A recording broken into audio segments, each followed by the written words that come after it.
Right now on Face the State, Connecticut is losing population. Are you thinking of leaving? A new survey finds many people are, but why?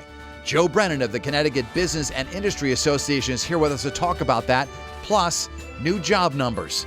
Also, he lost his brother in the Sandy Hook massacre, was criticized for meeting with President Trump, and now J.T. Lewis is running for office in Connecticut, the change he wants to help make. 50 years ago, man landed on the moon. But did you know exploring space was very controversial back then?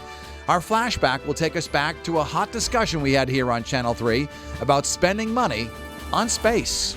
It's all straight ahead this Sunday, July 21st, 2019.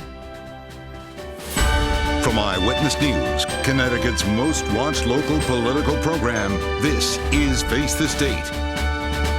Good morning, I'm Dennis House. It's 8:30. Thanks for joining us for Face the State. On this hottest weekend of the summer, we are talking about some numbers that are, well, downright chilling. New job numbers, and they don't look very good.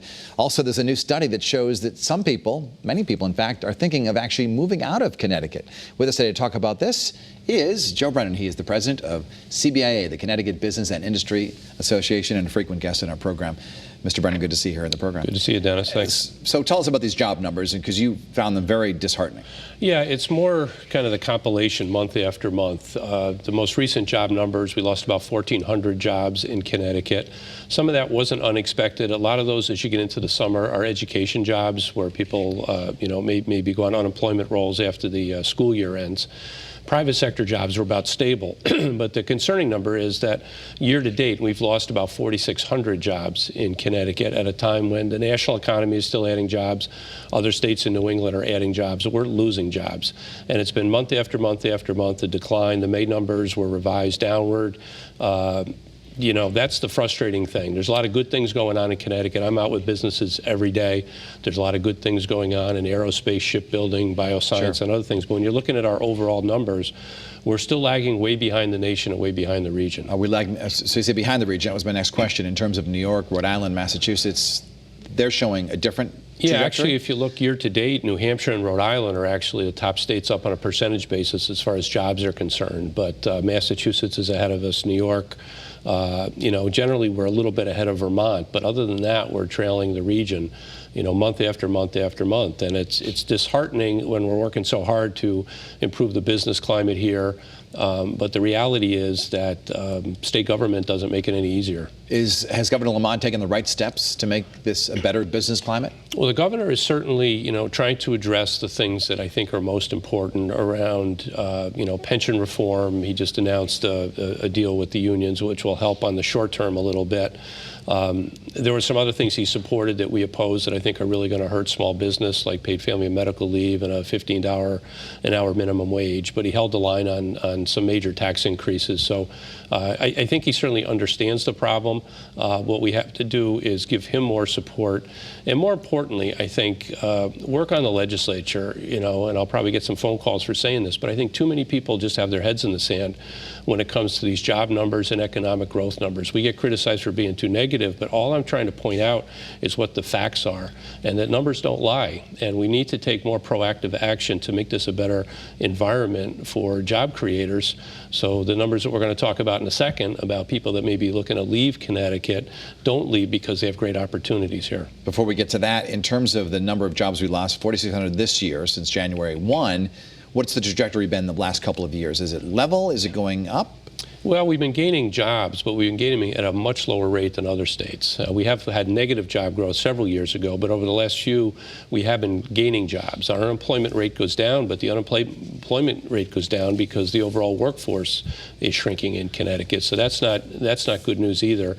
And just a final stat, if you look at overall jobs, both public and private sector, we've only gained back 79% of the jobs lost in the last recession, where the U.S. economy is well over 200%. Other states in the region are well over 100%. Private sector, we're just about 100% now, but overall jobs only 79%. Before we get to that study, one of the big things that the governor says the state needs is tolls to fix the transportation system. He says a lot of people complain about that. Do you find business leaders complain about that to you? Oh, transportation is a huge issue. There's no question about it. We had many discussions with our board of directors, and the board ultimately came up with a position that said, look, we support user fees, which can include electronic tolling.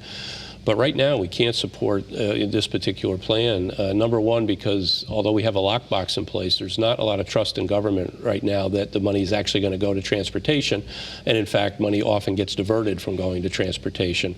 And number two, the fiscal house is still a bit of a mess in Connecticut, and we're not going to approve another layer of taxation, essentially, on Connecticut residents until we can get, at least demonstrate more fiscal restraint. So we've got to find a way to fund our transportation upgrades. There's no question about that. Let's talk a little bit about this survey that was taken by CERC, came out this week, showing that a lot of people are thinking about leaving. What did you find most intriguing about this survey? Well, first of all, CERC is the Connecticut Economic Resource Center. They've been doing this essentially consumer satisfaction survey since 2015. And we've seen the lowest numbers of people that, are satisfied with Connecticut. Let's just use that example. And almost half of those surveyed said they'd be looking to move out of the state in the next 5 years, 47%. So obviously that's very, very troubling. And I think it has to go with opportunities, the high cost of living here. There's a lot of factors that go into that. And there's just an overall, somewhat negative mood in Connecticut right now that we're trying hard to overcome.